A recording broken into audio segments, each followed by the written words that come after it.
అమృత, అరుణ్ అయితే ఇలా మాట్లాడుకుంటూ ఉంటారు.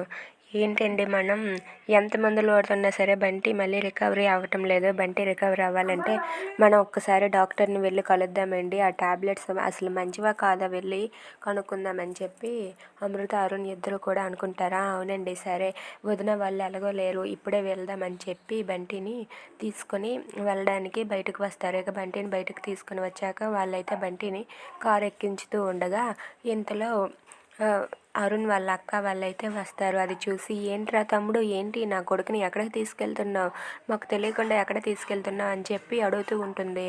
ఆ మాటలకు అరుణ్, అమృత అయితే ఒక్కసారిగా షాక్ అయ్యి ఏంటి వీళ్ళు ఇప్పుడు వచ్చేసారు, ఇప్పుడు ఏం చేయాలని చెప్పి కంగారు పడుతూ ఉంటారు.